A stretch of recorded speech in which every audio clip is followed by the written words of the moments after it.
Good morning. It's it's Thursday, April the 22nd, and this is The Drill. And I'm Ron, your host, the only true conservative in the United States today, welcoming all the butchers and bakers and candlestick makers from around the world. So, right now I'm going to go ahead and we'll do the daily offering for spiritual warfare, and then we'll go ahead and go to the Pledge of Allegiance. Let the east gate of God's glory be repaired. I will guide you continually and satisfy your soul and strengthen your bones. You shall be like a watered garden and like a spring of water whose waters do not fall. You shall raise up the fountains of many generations and shall be called the repairer of the breach, the restorer of the streets to dwell in. Just as my servant Nehemiah repaired the east gate of my house in Jerusalem, so will the east gate in your life be repaired and opened to allow my glory to fill your life. My Holy Spirit will begin restoring all of the gates of your life, and I will come and dwell within your temple in the fullness of my glory. Prayer declaration. Lord, let the gates of my life and city be repaired through the Holy Spirit. Let the gate of the foundation through which your Holy Spirit flows be repaired in my life. Let the sheep gate of the apostolic and fish gate of evangelism be restored. Let the old gate of the move of your Spirit be repaired and active in this present day. Let the dung gate of deliverance be restored, and let many walk through to their deliverance. Let the water gate in my life allow me to preach and teach of your great mercy, love, and salvation. Amen. And so, let's see. Today, I'm going to pick up where I left off yesterday. I apologize. I had a technical problem, and that's why I got cut off in mid-sentence. So, what I was talking about was just comparing the VA medicine to single payer, and that in terms of consequences, you end up with the same kind of thing that you have in the VA, which is that as single payer, in that the employees become the most important thing in the system. Right now we have in the United States a healthcare market. And if you're a true conservative, you refer to it as a healthcare market, not a healthcare system. In England, they have a healthcare system. Here we have a healthcare market, such as it is, and for as long as we can keep it. But in a single payer system, you're going to have problems attracting good people because it just doesn't pay. The people that are bright and intelligent that can become medical doctors can also become work as in the pharmaceutical industry, or they can work in some other type of place where they can get paid what they're worth. And so you end up with people that are really more dedicated to the state and to socialism than they are to medicine and to patients. Furthermore, you end up with every one of them are going to be unionized. That's the first thing that's going to happen in the United States is as soon as single payer gets here, if it ever does, is that all of the jobs in the healthcare industry will become union jobs, every single one. All the doctors will be unionized, all the nurses and orderlies, etc. Every single job will be unionized, and that means that they don't give a damn about anybody but themselves.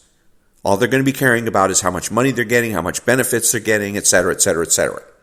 And then you will have the spectacle of doctors going on strike, nurses going on strike, orderlies going on strike, etc.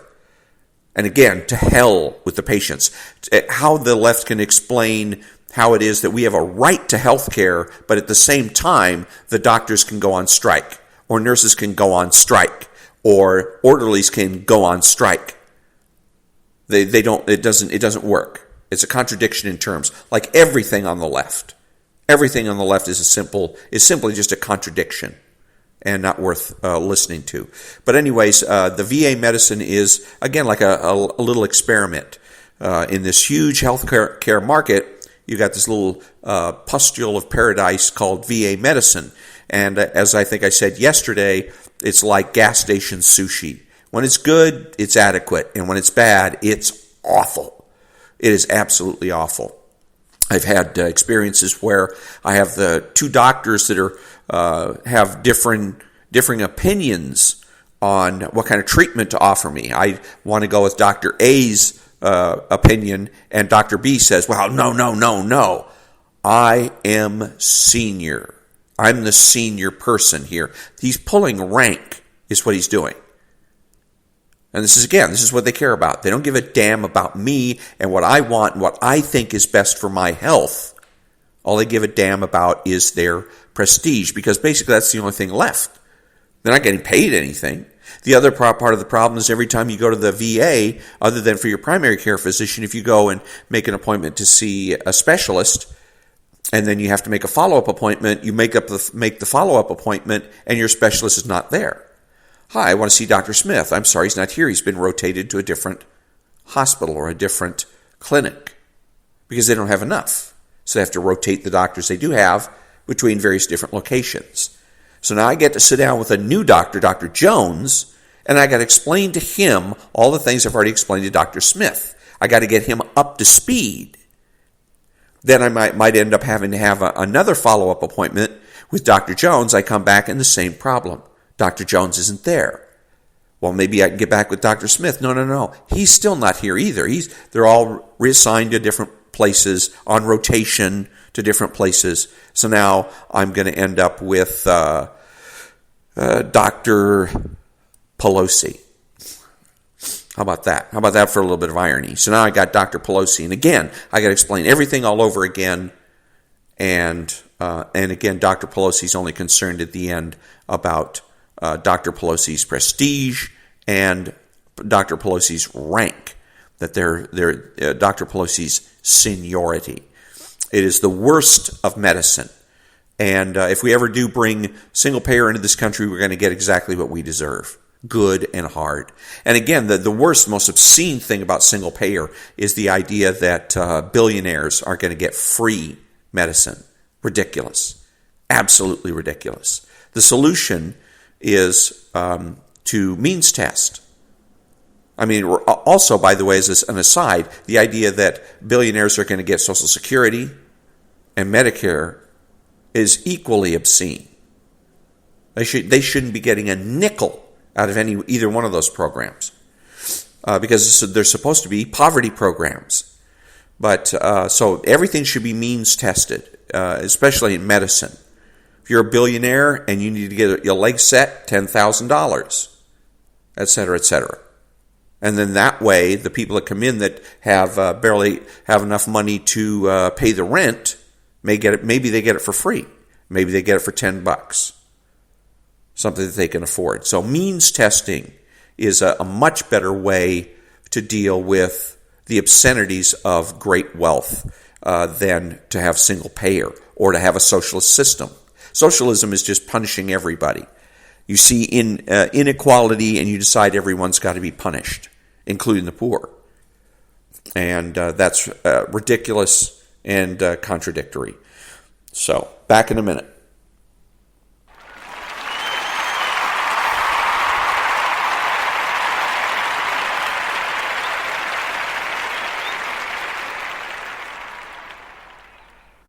Thank you. I'm going to be reading now from Russell-Kirk's book called The American Cause. And he wrote this book because there was, in the Korean War, many Americans were apparently captured by the Chinese and the North Koreans, and they were very easily influenced, these Americans, and they were easily indoctrinated into communist ways of thinking. And it was a very shocking revelation to senior commanders and to the president and Congress that this kind of thing would be so easy. And it was found that it was because most Americans have little or no understanding of what it is that is the socio-political foundations of our country.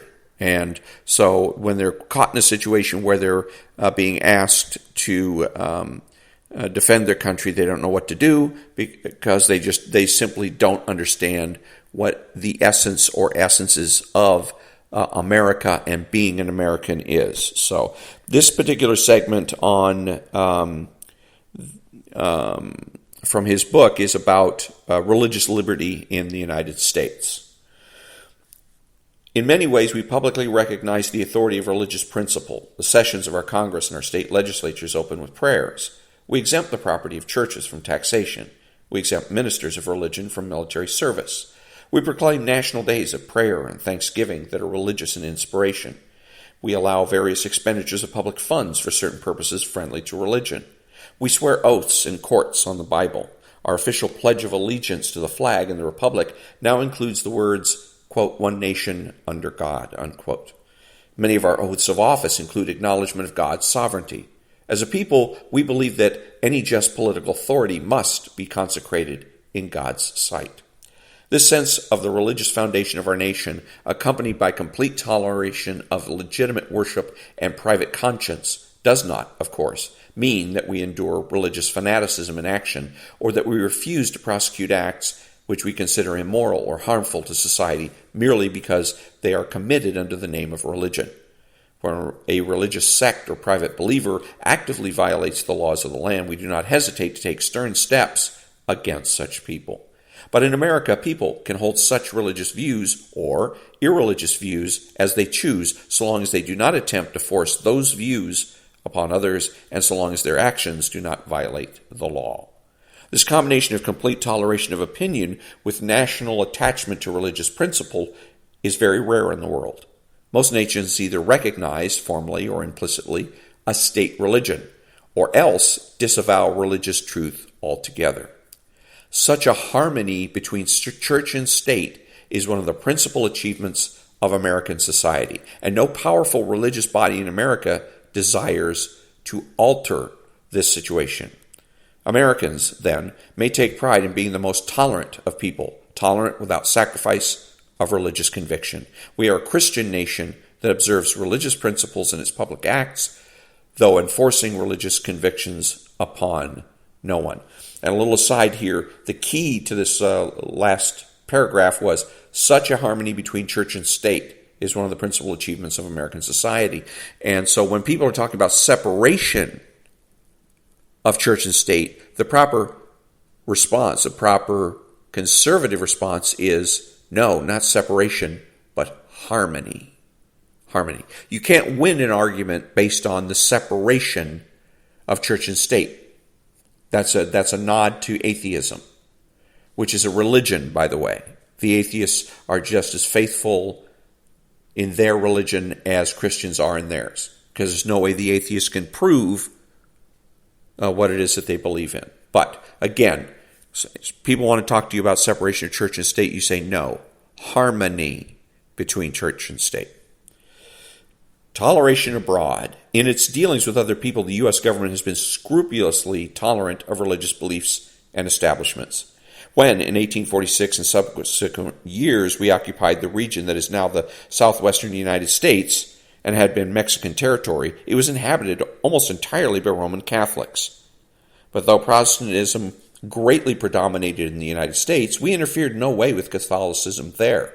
We respected church properties and religious convictions, as earlier we had in our purchase of Louisiana. When we occupied in 1898 the Philippines, Guam, and other territories formerly Spanish, we were equally tolerant. When we occupied Japan following the Second World War, we left the Buddhist and Shinto temples unmolested. Our troops in Europe were careful never to intervene in religious matters. We have maintained cordial relationships with Muslim, Buddhist, Hindu, and even irreligious states and rulers. This does not mean that as a nation we have been indifferent to religious belief or hostile towards religious belief throughout the world. On the contrary, we have quickly extended refuge to fugitives from religious or irreligious persecution when it has been in our power. We have employed every prudent means to discourage or moderate religious or irreligious fanaticism in other countries. The Nazi persecution of the Jews was one of the principal causes of our eventual declaration of war against Germany, and the communist persecution of Christians in Eastern Europe is a principal reason for our alliances with other nations to restrain the Soviets. There are circumstances under which, undoubtedly, we would fight to defend the religious convictions that we share as Christians and Jews, even though American churches and American material interests might not be immediately involved. not indifferent to religion. But this does not mean that our diplomacy is governed by preference for one religion over another, or even by a regular hostility toward irreligious governments. Ever since President Washington's farewell address, we Americans have recognized that it is neither right nor expedient for us to dictate in politics or in religion to the rest of the world. We believe that, except for extreme cases of persecution which seem to violate the whole body of natural law, every nation must be left to follow the dictates of its own religious creed. Powerful though the United States is today, not even America has the strength, let alone the wisdom, to sit in judgment upon every theological and moral question raised in Europe and Asia and Africa. If foreign powers engage in policies that many of us consider intolerant or immoral, still we do not feel entitled to act against those powers unless their policies contravene international agreements to which we are party, or unless those policies immediately menace the very foundation of religious and moral order in the world. Though we all, in a sense, as individuals are our brother's keepers, as a political power, the United States has not been appointed the keeper of the world's conscience. The toleration that we practice at home extends also to our foreign policy. From month to month, many things are done under the sun that Americans, as a nation, tend to think wrong. But the Republic of the United States, not caring to become a Don Quixote among nations, generally does not try to set other nations in the path of righteousness. Great states, like private persons, must seek out their own salvation. As a world power, then, we are not a self-righteous nation, or, at worst, we try not to be. Positive law, not identical with moral law. Simply because an unjust act is committed in the affairs of nations, we are not obliged to try to set matters right. If we tried anything of the sort, we should become an international busybody and should be disliked as all busybodies are disliked. It is only when our great national interests or the sources of modern civilization are threatened that we feel justified in using our national power to enforce the rules of international law. The observance of moral principles in international affairs, as in private life, must depend principally on voluntary and habitual obedience to the moral order, persuasion, and force of public opinions. Just as we do not and cannot station policemen in our homes to make sure that everyone behaves decently, so we do not and cannot act, we Americans, as a moral police force zealously watching and admonishing foreign governments. Nationally, we are ruled by Christian principles, but Christian nations, like Christian persons, need frequently to recall the Christian doctrine, quote, "Judge not, that ye be not judged," unquote. A Christian is not under the illusion that he can stamp out evil forever by using force, and thus a Christian nation that understands its own religion cannot presume to be a permanent censor and regulator of the ways of other states. It would be an unchristian policy to compel other peoples to behave in what we Americans at any particular moment might take to be the Christian way. There are many international concerns, then, in which Americans, though for the most part Christian in belief, do not presume to enforce obedience to strict Christian morals. There's no less true in our domestic concerns. Since our republic was founded, we have made few attempts to write Christian dogmas into our statute books. Some fundamental principles of morality, essential both to Christianity and to any decent civil social order, are to be found in the laws of the federal government and of every state, it is true. The prohibitions and penalties concerning murder, assault, robbery, and fraud, for instance. But such laws are common to all civilized people, with the partial exception of certain modern totalitarian states. No decent society could subsist without them. In this sense, all law is the reflection of certain great moral convictions. These fundamentals aside, however, we do not often attempt to regulate by law the complexities of private morality. In America, a man may stay within the law and yet do a considerable number of immoral things. He may lie, seduce, neglect his duties, waste his life, denounce his God, and yet run small risk of ever going to prison. He may be sensual, selfish, envious, and arrogant, and yet never come within the jurisdiction of our courts. He may break several of the 10 Commandments, and yet go scot-free all his life. The law of the state, in short, does not take cognizance of many failings that Christians regard as sinful. We do not try to make our law code identical with the Christian code of ethics. We restrict the operation of our positive laws to those essential matters of public security that cannot be neglected without immediate danger to the whole fabric of civilized society. This attitude toward the role of positive law, which we share with Britain and with many European states, is not anti-Christian or unchristian.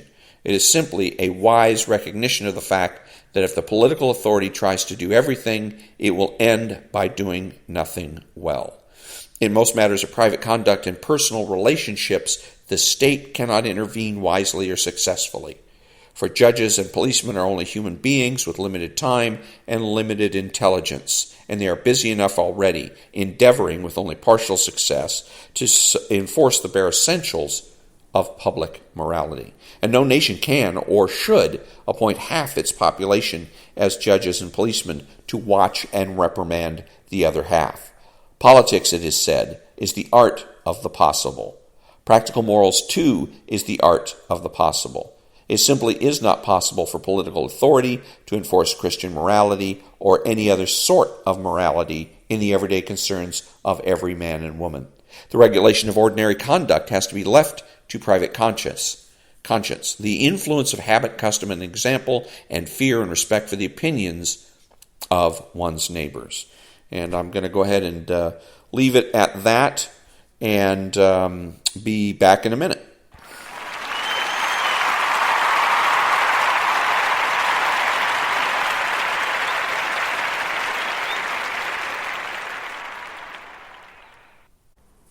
Thank you. So I want to read from a book called The 30 Signs that you're being 30 ways you can be of covert emotional manipulation. And so I'm going to read the signs. There's several signs that this author has listed, and I want you to think about it in terms of politics. In terms of conservative, you as a conservative and you're the normal person, and the left, the socialists, are the covert manipulators. So it reads here, if you are in a relationship and notice any of the following signs, there's a high probability you are being manipulated. Let's see. Your mood depends entirely on the state of the relationship, and you're experiencing extreme highs and lows. You feel like you're responsible for ruining... No, let's skip to that. Let me see. Where else? You continually obsess about the relationship, analyzing every detail repeatedly in a desperate attempt to figure it out. You never feel sure of where you stand. You frequently ask if something is wrong. You are frequently on the defensive. You feel misunderstood and have the need to explain and defend yourself. You seem to have developed a problem with trust. You feel ongoing anger or resentment. You have become a detective. You feel that you don't truly know how to make people happy. Expressing negative thoughts and emotions feels restricted or even forbidden. You don't feel as good about yourself as you did before the relationship. You always feel you're falling short. You often feel guilty and find yourself apologizing a lot. You carefully control your words. At times, you are up like an emotional volcano. You do things you aren't really comfortable with or that go against your values, limits, or boundaries. So, there is one caveat. If your past relationships have an ongoing pattern of insecurity, mistrust, and fear of abandonment, you may have a psychological issue, blah, blah. Let's go get on to something else here. You might be wondering, here we get into some good juicy stuff here, you might be wondering how you or anyone else could stay in a relationship that causes fear, anxiety, depression, self-doubt, confusion, and frustration. And that sums it up. The relationship of conservatives of the right with the left. First, relationships don't start out this way. In fact, the relationship probably got off to an amazing start. He or she seemed like your perfect partner, maybe even your soulmate, and the honeymoon phase was idyllic. When things took a turn for the worst, you had no idea what was really going on. Naturally, you would try to work things out and regain what was once so promising and wonderful. Having been manipulated into blaming yourself for the problems, you hang on and desperately try to repair the damage you believe you caused and regain your partner's love. Your loyalty seems to pay off, and you and your partner once again close and loving for a while. It becomes a cycle, and one you're not fully aware of. Second, manipulation begins slowly and insidiously and gradually escalates. Manipulation is an evolving process over time. Let me see. Victims are controlled through a series of promised gains and threatened losses. covertly executed through a variety of manipulation tactics. In other words, the manipulation builds gradually as the abuser creates uncertainty and doubt by going back and forth from giving you what you desire to threatening to take it away. This cycle, skip that. Joe Navarro, a 25-year veteran of the FBI and author of the book Dangerous Personalities, writes, "In the end, it doesn't matter how you got into the relationship. It is the realization that it is one-sided, exploitative, and toxic that counts." And again, that perfectly describes the relationship between conservatives and socialists or the left. The questions that need to be asked are very simple. Are they using their charms or behavior to control you or others for their own benefit? Are they manipulating you? Are they doing things that hurt you or put you at risk? Do you feel like this relationship is one-sided? Are you hurting in this relationship? If the answer to any of these questions is yes, it's time to untangle yourself from the toxic strings that control you so you can get your life back. Take heed. You have no social obligation to be victimized, ever. And that's the big lesson that the right needs to learn.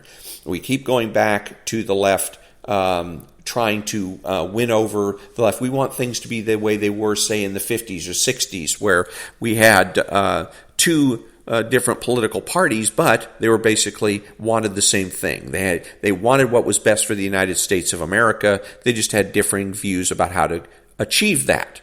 And we want to get back to that. That's what a lot of the politicians in Washington are about, that want to be moderate, middle of the road, because they still think that there's a way to salvage the right-left relationship and keep this country together politically. And there isn't. As long as the left is going to continue to be manipulative, covertly, overtly, or otherwise, then there is no hope. And we have to disentangle ourselves from that relationship. Emotional manipulation is emotional abuse. A person who controls your feelings and behavior with manipulation does not value or respect you or care about your well-being. Leave the relationship if at all possible. Involvement with a skilled manipulator can result in serious and lasting harm. Only you can decide if a relationship is worthwhile and salvageable, or if it's detrimental to you and needs to end. And I think that the answer to that question is long gone. It has to go. When they started burning down Portland and Seattle and whatnot, that was it. Okay, it's one thing to come out and say things that are blasphemous and unpatriotic, and and one thing to be manipulative psychologically, but it's another thing when you're going to be manipulative to the point where you're going to be threatening our entire society. It's got to go. It's up to the left to make up its mind. If it wants to be a partner in our political life, then it has to change. It has to get rid of the hardcore members. They've got to go. They want to have their own political party. Let them start their own political party, but they can't be part of the Democrat Party. It's just that simple. So, awareness is one of your primary defenses against covert manipulation. With that thought, what follows are descriptions of 30 covert emotional manipulation tactics. A few of them will be explored in more depth in chapters that follow. And so next time when I read from this book, it'll be about intermittent reinforcement, which is basically whipsawing, where on one hand that they will go ahead and be nice to you, and then the next time they're going to go ahead and get mean. And again, it's to keep you confused and keep you. So one time they're smiling and shaking your hand. I used to see it on, an example of this was on C-SPAN, where I was back in the 80s when I was watching C-SPAN a lot. And you see that the Democrats and Republicans having a debate over a particular bill, and the Democrats would be savaging the Republicans and hinting and suggesting, never coming right out and saying so, but hinting and suggesting that the Republicans were all kinds of mean, nasty, terrible, and awful people. And then, as soon as the bill was up for a vote and the debate was over, those same Democrats would literally walk across the aisle, find a Republican, and with a big toothy grin, slap them on the back, shake their hands. And I kept thinking, and the Republican would shake their hands and very often do the same, smile at them, and they'd chat like they're all great friends. And I kept thinking, why is the Republican doing this?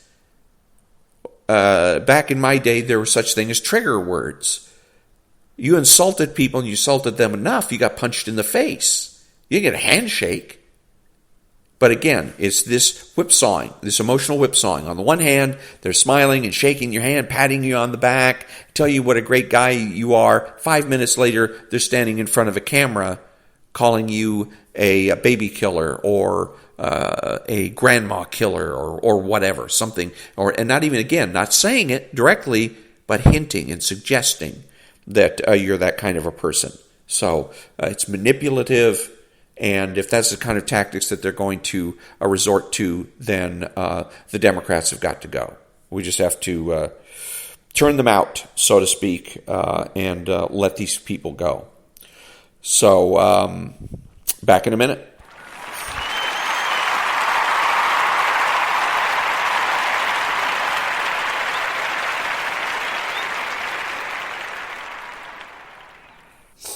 Thank you. That brings me to the conclusion of another episode of The Drill. And be honest, be smart, be beautiful, and remember that the left has no authority, no power, and they can't win.